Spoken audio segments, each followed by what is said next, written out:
अपने इस कार्यक्रम में हम लगातार अलग अलग वर्ग के लोगों से आपकी मुलाकात करवा रहे हैं। वो अपना समय किस तरह लॉकडाउन में घर पर बिता रहे हैं और किस तरह से वो एक दूसरे को मोटिवेट कर रहे हैं।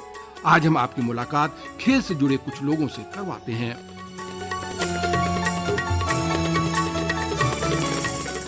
दोस्तों, इस समय हमारे साथ जुड़ गए हैं जाने माने कमेंटेटर अलंकार गौतम जी। अलंकार, आपका कार्यक्रम में बहुत बहुत स्वागत है। धन्यवाद दीपेंद्र जी, धन्यवाद आकाशवाणी। अलंकार जी, इस समय कोरोना वायरस का संकट है और ये एक नए तरह का संकट है और सब लोगों को इस समय लॉकडाउन में घर पे रहना पड़ रहा है। आप भी घर पर रह रहे होंगे, तो किस तरह से आपकी जीवनचर्या है और किस तरह से आपका समय बीत रहा है? जी हाँ दीपेंद्र जी, ये बिल्कुल सही बात आपने कही। आजकल शायद आपका भी नया अनुभव होगा ये कि वक्त के अलावा कुछ नहीं है हमारे पास और इस वक्त का व्यय कैसे करना है, जबकि वक्त का व्यय सबसे विद्वानों ने कहा कि वक्त को कभी बर्बाद नहीं करना चाहिए।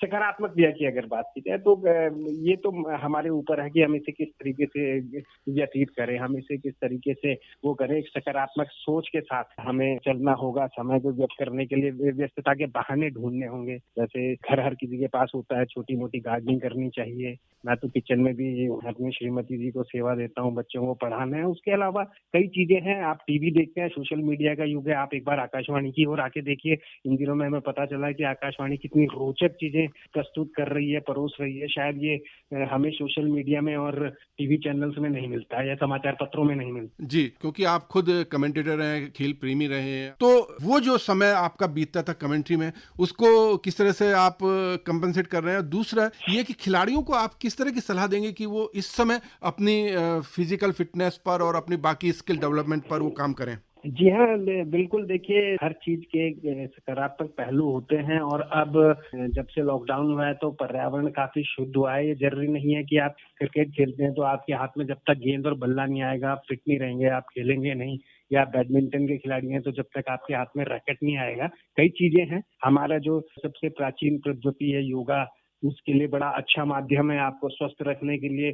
थोड़ी बहुत एक्सरसाइज आप घर में, छत में या अपने जो स्ट्रीट होती है, गली होता है, पैसेज होता है, उसमें कर सकते हैं। और अब तो टेक्नोलॉजी इतनी आ चुकी है कि खिलाड़ियों को पढ़ना चाहिए। जरूरी नहीं है कि वो शरीर से खेलेंगे तभी खिलाड़ी बन जाएंगे। अब तो खिलाड़ियों को के लिए काफी ज्यादा क्लासेस चलती हैं।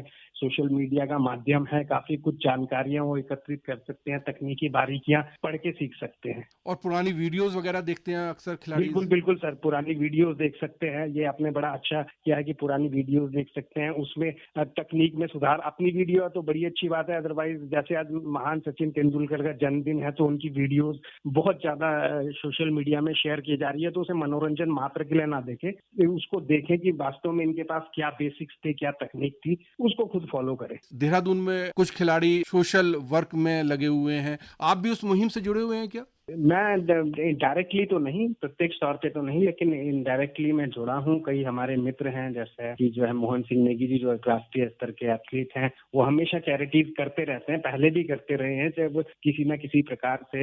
या उपेंद्र पंवार जी हैं जो दिव्यांग सोसाइटी है देवभूमि, उसके अध्यक्ष हैं। अमित खन्ना है, राकेश जोशी जी जो सचिवालय में समीक्षा अधिकारी हैं, भरत गुलाटी जी जो चरणदास स्कूल वाले एक बड़ा नाम है, तो वो इस तरीके से चैरिटीज करते रहते हैं। तो इनके साथ कुछ ना कुछ हम इस प्रकार से करते रहते हैं कि आइडियाज शेयर करते हो। कहते हैं ना कि आपके पास 1 रुपया, मेरे पास 1 रुपया, हम दोनों रुपया बदल लेते हैं तो नतीजा वही है, आपके पास भी 1 रुपया, मेरे पास भी 1 रुपया है।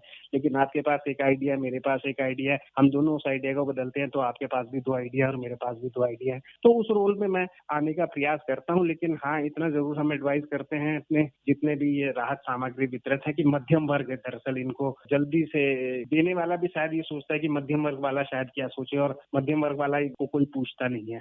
तो मध्यम वर्ग को भी, क्योंकि अभाव कहीं भी हो सकते हैं, जरूरी नहीं है कि ये अभाव सिर्फ गरीब लोगों पे होंगे, और उनकी जरूरतें पूरी करनी भी चाहिए। लेकिन मध्यम वर्ग को भी इस समय, क्योंकि मध्यम वर्ग वास्तव में देश की असली बैकबोन होती है, तो उसे इस समय मनोबल बढ़ाने की और उसको संपर्क में रहने की सोशल डिस्टेंसिंग के साथ। जी, अंत में क्या आप हमारे श्रोताओं को संदेश देना चाहेंगे? बस सर, संदेश यही देना चाहेंगे कि जो माननीय प्रधानमंत्री जी ने कहा है उसको हमें पूरा फॉलो करना है। माननीय प्रधानमंत्री जी के अलावा जितने भी बुद्धिजीवी वर्ग जो हमें सोशल डिस्टेंसिंग का, लॉकडाउन का पालन करने के लिए बोल रहे हैं। और एक चीज मैं जरूर कहना चाहूंगा कि कृपया अफवाहों से बचें। बहुत ज्यादा अफवाहें भी आजकल उड़ाई जा रही है, किसी न किसी प्रकार से उससे बचें, अफवाहों से बचें और सकारात्मक सोचें, सकारात्मक करें। क्या करना है ये भी ध्यान रहना चाहिए और क्या नहीं करना है ये भी हमेशा ध्यान में रहना चाहिए। बहुत सारे लोग सोशल डिस्टेंसिंग का इस समय भी पालन नहीं कर रहे हैं, बाहर निकल रहे हैं, उनके लिए कुछ कहना चाहेंगे? देखिए, वास्तविकता ये है कि मैं ये कहना चाहूंगा, आप देखिए भावनाएं जो होती है ना, जब आप बाहर निकल रहे हैं तो एक बार